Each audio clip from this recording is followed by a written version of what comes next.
আসসালামু আলাইকুম, স্বাগতম রোহানি উস্তাদ ইউটিউব চ্যানেলে। তো রোহানি উস্তাদ ইউটিউব চ্যানেল থেকে বিভিন্ন সময় বিভিন্ন ধরনের আমলিয়াত আমি আপনাদের জন্য দিয়ে থাকি। তো এই যে কিতাবটা দেখতেছেন, এই কিতাবটার মধ্যে কোরআনুল কারীমের মধ্যে 114টা সূরা আছে 30 পারার মধ্যে। তো 114টা সূরার প্রত্যেকটা সূরার আলাদা আলাদা খাসিয়ত আছে, আলাদা আলাদা গুণাগুণ আছে, আমল আছে। তো 114টা সূরার আমলই আমি আপনাদেরকে দিব।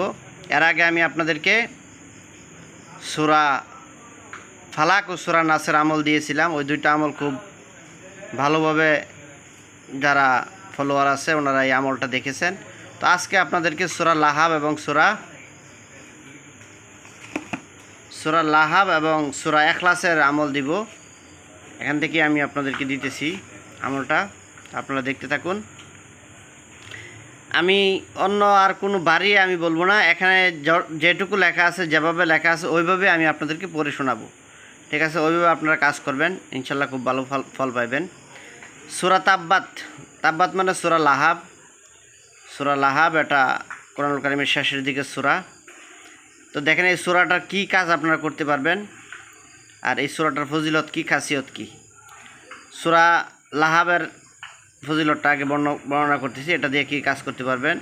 उस सूरत को तांबे के पतरा पर कंधा कराकर दुश्मन के बाग के हवा में डालना बाग को बर्बाद कर देता है।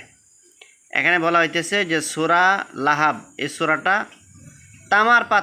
তামার পাতে লেখে, ঠিক আছে, দুশ্মনের যে বাগান থাকবে, শত্রুর যে বাগান থাকবে, এই বাগানের মধ্যে যদি আপনারা ফেলে দিতে পারেন তাহলে এই বাগান, যে বাগানটা আছে, বাগানটা বরবাদ হয়ে যাবে, ধ্বংস হয়ে যাবে, নষ্ট হয়ে যাবে। बाग की ज़मीन में दफन करना बाग के फलों में नुकसान पैदा करता है। যদি আপনারা যে বাগান থাকবে শত্রুর, সেই বাগানের যদি যে জমিন আছে, জমিনের মধ্যে আপনারা এটা পুঁতে রাখেন, তাহলে বাগানের যে ফল ফলাদি আছে এগুলো নুকসান পয়দা করতে হয়, এগুলি সব ধ্বংস হয়ে যাবে, এগুলি ক্ষতিগ্রস্ত হবে। এটা হলো এটা আমল সূরা লাহাব। আপনারা তামার পাতে লিখতে হবে, অন্য কোনো পাতে লিখলে হবে না। দুশ্মনের ক্ষেতের মধ্যে যদি আপনারা দেন, বা দুশ্মনের যে জমিন আছে ফসলের, ওইখানে যদি আপনারা বাগানের মধ্যে দিয়ে রাখেন, পুঁতে রাখেন, তাহলে তার এগুলো সব ধ্বংস হয়ে যাবে। তারপরে সূরা ইখলাস, এই সূরাটা দিয়ে শত্রু দমনও করা যায়। এই সূরার ভিতরে আবু লাহাব এবং আবু লাহাবের স্ত্রীর ধ্বংস হওয়ার কথা আলোচনা আছে, এই জন্য। তো সূরা ইখলাস, তারপরে দেখেন সূরা ইখলাস, এই ইখলাস সূরাটা আমরা সবাই পারি। ये मुबारक सूरत वो है जिसके 3 मरतबा पढ़ने से सारे कुरान मजिद का सवाब मिलता है। বলা হইতেছে যে এটা ওই মুবারক বরকতপূর্ণ সূরা, যে সূরাটা 3 বার পড়লে সম্পূর্ণ কোরআন শরীফ পড়ার একটা সওয়াব পাওয়া যায়। उसके 10 बार पढ़ने से एक महल जन्नत में तैयार होता है। এই সূরা ইখলাসটা আপনারা যদি 10 বার তেলাওয়াত করেন, তাহলে জান্নাতের মধ্যে একটা বালাখানা, একটা মহল আপনার জন্য তৈয়ার হবে, প্রস্তুত হবে। उस सूरत का रात को 200 मरतबा पढ़ने से 200 बरस की इबादत का सवाब मिलता है। এই সূরাটা রাতে যদি আপনারা 200 বার যদি আপনারা তেলাওয়াত করেন, পাঠ করেন, তাহলে 200 বছর ইবাদতের যে সওয়াব, ওই সওয়াব আপনারা পাবেন।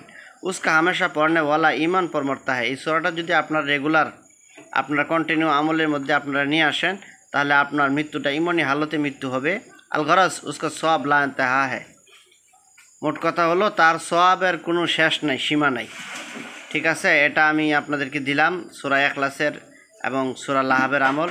সামনে আপনাদেরকে আরও ওই যে সূরা দেখেন, এগুলি প্রত্যেকটা সূরারই আমি দিব। যে সূরাগুলো ছোটো ছোটো আমল আছে, খাসিয়ত আছে, ওগুলো আপনাদেরকে আমি 2 সূরা একসাথে মিলিয়ে দিব, আর যেটার আমলটা একটু বড়, ওইটা আলাদা আলাদাভাবে দিব। ঠিক আছে, আমলগুলো আপনারা করবেন, ইনশাল্লাহ খুব ভালো ফল আপনারা পাবেন ইনশাল্লাহ। তো বন্ধুগণ, চ্যানেলটা সাবস্ক্রাইব করে রাখবেন, এমন সুন্দর সুন্দর আরও ভিডিও পেতে চ্যানেলের উপর চোখ রাখবেন।